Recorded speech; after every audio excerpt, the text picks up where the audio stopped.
नमस्कार।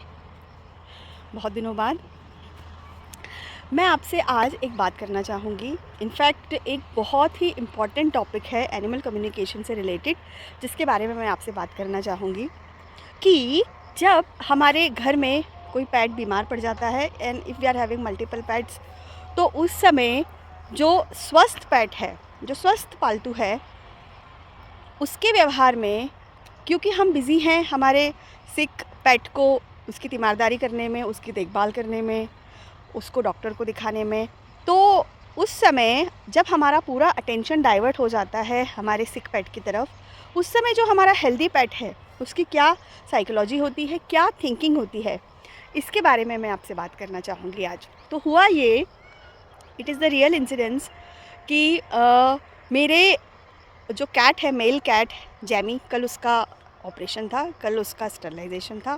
इसके लिए मैंने उसको पहले से तैयार किया था, उसको रेकी मैंने दी थी, उसको हीलिंग दी थी, उससे बातचीत करी थी और मैं उसका मन बना रही थी। इसी के साथ जो मेरी दूसरी कैट है जोज़ी, जो कि उससे बड़ी है, लगभग 1.5 साल की है, वो ऑलरेडी स्टरलाइज्ड है, वो इस प्रोसेस से निकल चुकी है।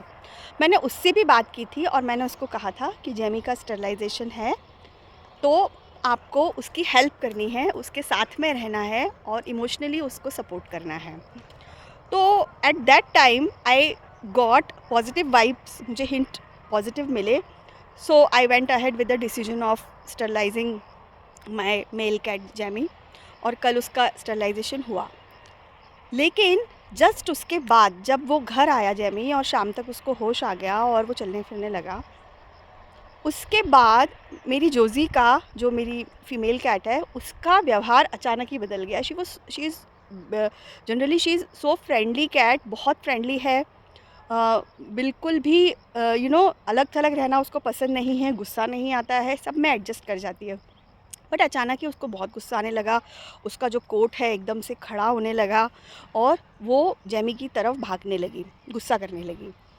तो ये हमारे लिए आश्चर्य का विषय था। I was also in shock कि सारी प्रिपरेशन करने के बाद मेंटली और स्पिरिचुअली उनको, उनसे बात करने के बाद, उनको हीलिंग देने के बाद भी ऐसा हो रहा था, तो I was also in shock.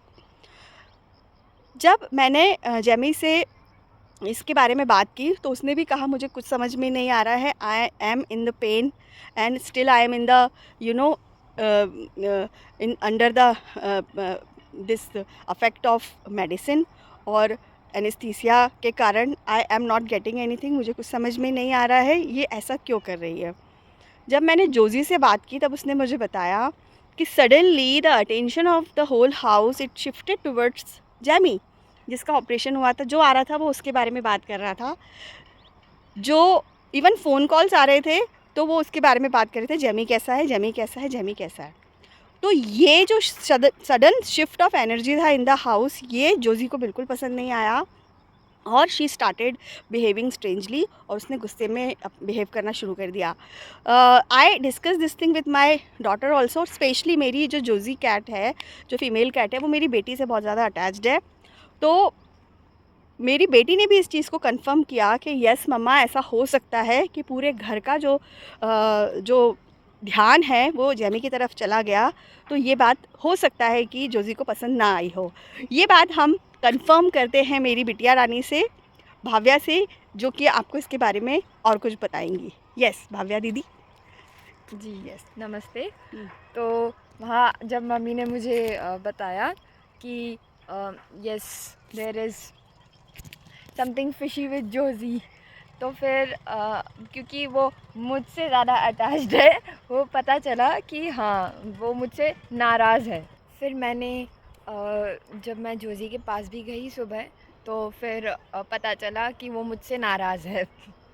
तो क्योंकि कैट्स बहुत मूडी होती हैं और बहुत जल्दी उनको गुस्सा भी आ जाता है, वो बहुत नाराज़ बहुत होती हैं। तो वही हुआ, वो मुझसे नाराज़ हो गई और मेरे पास नहीं आ रही थी। मम्मी के पास फिर भी जा रही थी वो, मेरे पास नहीं आ रही थी वो। तो ये बात हुई और फिर मम्मी ने उसको समझाया कि you have also gone through this process, Jamie is in pain, थोड़ा तू भी समझ। लेकिन वो नहीं समझ रही थी, बट आफ्टर फ्यू आवर्स वो मेरे पास आई, वो मेरे कंधे के ऊपर चढ़ के उसने मुझे, मतलब हमारा पैचअप हो गया एक तरह से। तो यही बात है। So this is the whole thing कि हमको जब हमारे घर में एक पेट जो कि किसी मेडिकल ट्रीटमेंट से गुज़र रहा है, तो उस समय हमारे दूसरे पेट की क्या मानसिक अवस्था है, इस बात को हमको बहुत ज़्यादा ध्यान में रखने की ज़रूरत है। और अगर हम ये बातें ध्यान रखेंगे, अगर सपोज़ मैं जोज़ी को नहीं समझ पाती, हम लोग नहीं समझ पाते, तो हम अननेसेसरी हम पैनिक होते, हम परेशान होते, क्योंकि ऑलरेडी जैमी की कारण मुझे थोड़ा-सा स्ट्रेस था कि वो बच्चा उसका वो दिन है, आज का दिन कैसे निकलेगा जिस दिन उसका ऑपरेशन हुआ है।